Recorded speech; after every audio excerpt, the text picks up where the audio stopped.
Stories of Great Christians. From the Department of Broadcasting of the Moody Bible Institute, we're bringing you Chapter 19 of God's Ebony Scientist, the story of George Washington Carver.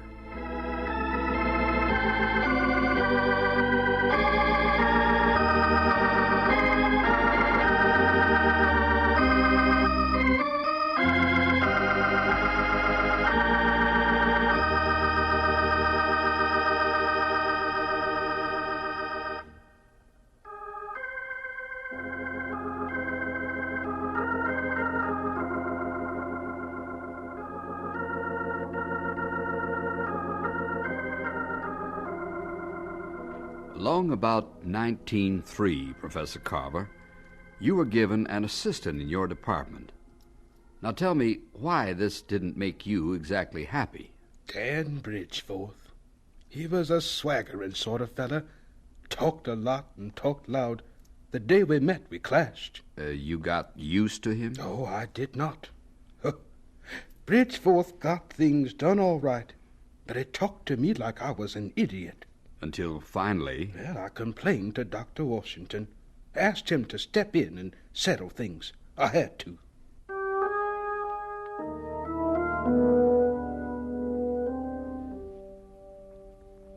Now then, Carver, if you'll hand me that pencil and paper and draw your chair over to this side of my desk, I think I can explain the new setup. Fine. As I see it, we'll set up this experimental station, calling it just that. Say, that's great. Answer to prayer. We've needed a station for years. I'm putting you in complete charge. Complete charge? Dr. Washington, I never expected this. You'll supervise the writing and editing of all our bulletins for the farm. Oh, good. See to the circulation of them, then give the rest of your time to experimentation with food. The rest of my time? You mean I'll be free to do some Carver, you'll be as free as the wind to do any experimenting you choose out there. Oh, here's Bridgeforth. Dan, come in. Take a chair. Afternoon, G.W. Hello, Bridgeforth. Just explaining to Carver about the new setup. Oh, well, what's he think? Oh, it's an answer to prayer. It is. I haven't quite finished, Dan. Now then, as you can see on this paper, because you'll be way out here in the station, we're shifting Dan around and giving him your old office. I see. We're going to call you the dean of the department, Carver. Dean? And to ensure that you don't have your time eaten into, we're going to call Dan the director. The director? So we don't have to change the sign on your old office door, you see? Director? Means he'll handle the teaching assignments, also the poultry business. He'll handle the department. The messy end of things, yes. The part you've never been able to, He'll be my boss. Well, I'll be his assistant. No, Dean. That's what you'll be. Bridgeforth is the director of the Department of Agriculture. Right. I work under him. Yes, but I wouldn't say work under him. Thank you, Dr. Washington. Thank you for nothing.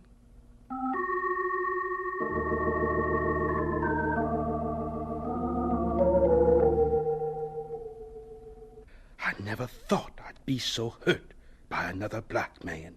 Your only way out was... a letter of resignation. Next day I delivered it to Dr. Washington. Then I told a lot of people around the school what I'd done, including my good friend, the landscape man, Mr. Williston.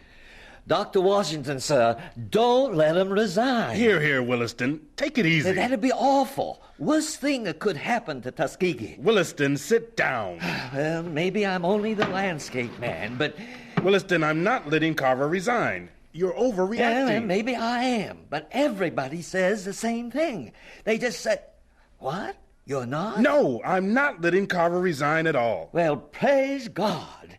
He's walking out on his own. Oh, Dr. Washington. He has his own reasons, and he's going.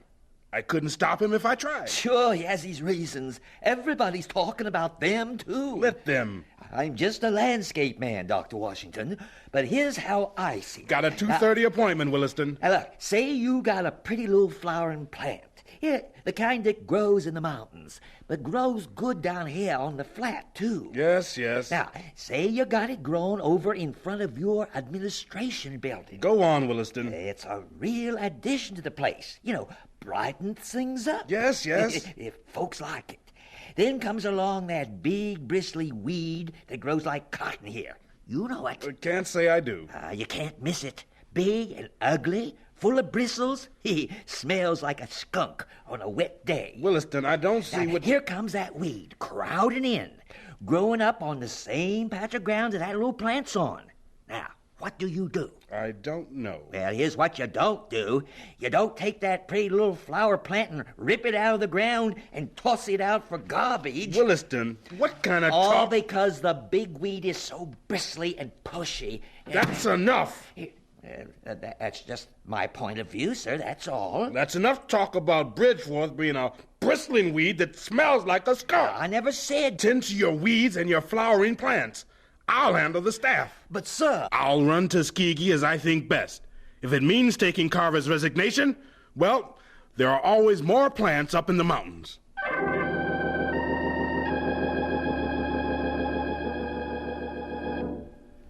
Dr. Washington, sir, think about what's best for Tuskegee.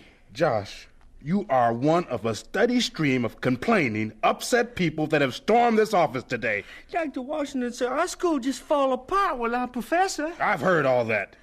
It's the truth, sir, the awful truth. And I challenge it. How would Tuskegee fall apart? Well, it's a laboratory, first of all. How? God's little workshop. That's what he calls it. That's what it is. God isn't leaving, Josh. That workshop be so lonesome without the professor. The burners and the stove he built himself, and all those jugs full of clay. When I think of the times I called him messy. So, the workshop will be lonesome. The sweet potatoes and the peanuts and the cotton. They miss him most of all. You may be right. He's so tended them with loving hands, and all of a sudden he's gone. Dr. Washington, you can't do this, sir. Can't do it to the sweet potatoes and the peanuts and the cotton. No, to the school, to our people. He's helped us so. Please, Dr. Washington, sir, don't let my professor go.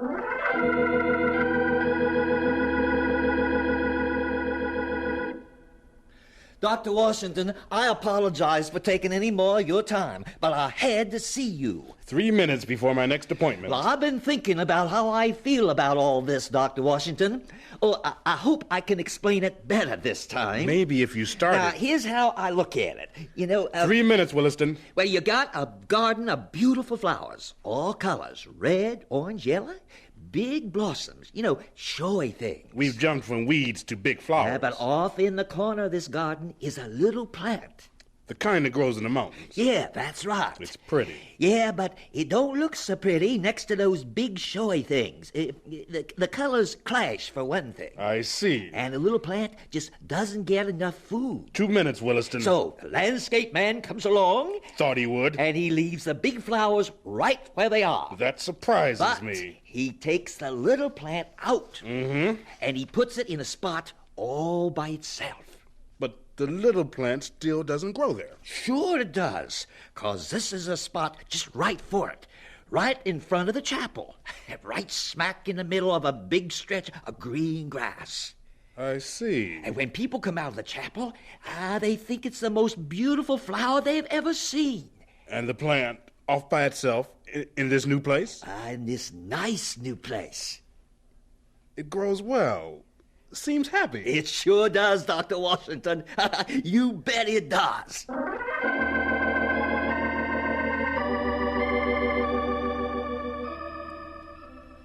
So you see, Carver, it's to be your very own spot. Director of the Department of Agricultural Research.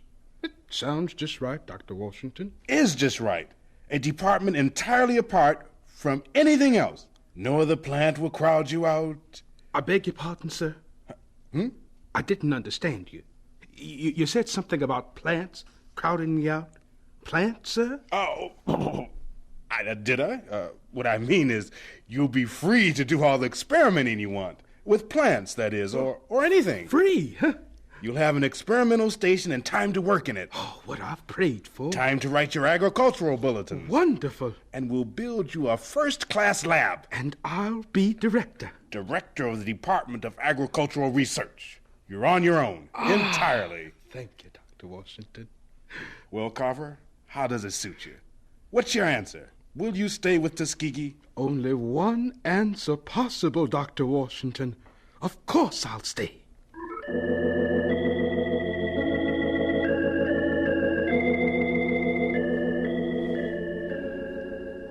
And so the years went by, Professor. You stayed and you experimented. You taught the farmers how to rest their acres by alternating cowpeas or sweet potatoes with cotton.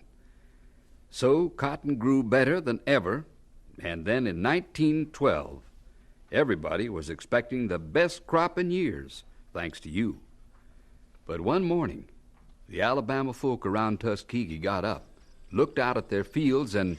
Ma, come quick! Hush your mouth, child. Your dad is still asleep. Ma, look it. The fields. Come here, hold still. Let me get your shirt out. But Ma, I saw cotton and it's all brown. Bad dreams, huh?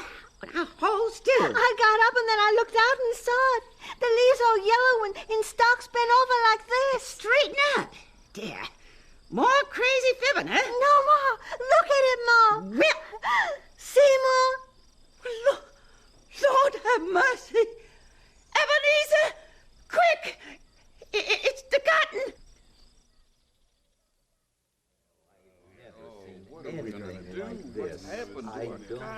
We is cursed of the Lord, that's what. Our sins have visited us and our children. Hush, Mary.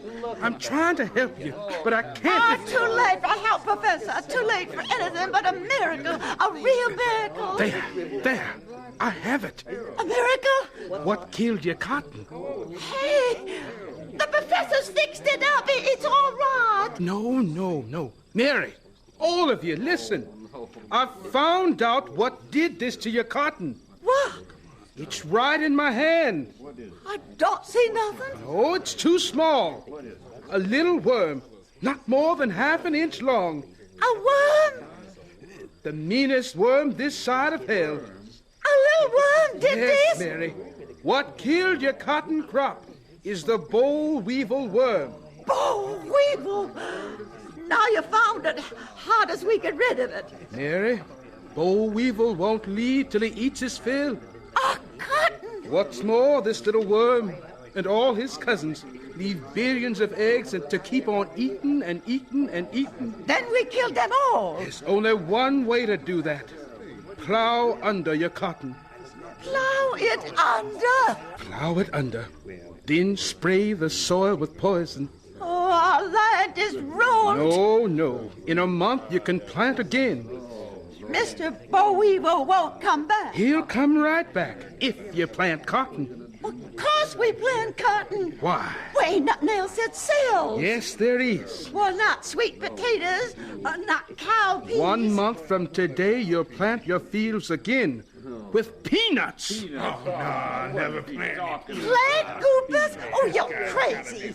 Goopers food for hogs. No, Mary. What are good to chew once in a while, but they doesn't sell. They will, Mary. They will.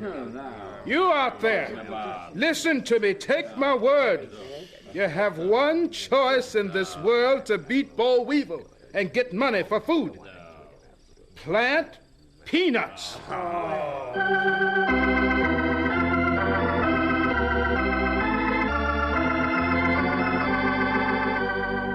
And so we conclude Chapter 19 of God's Ebony Scientist, the story of George Washington Carver.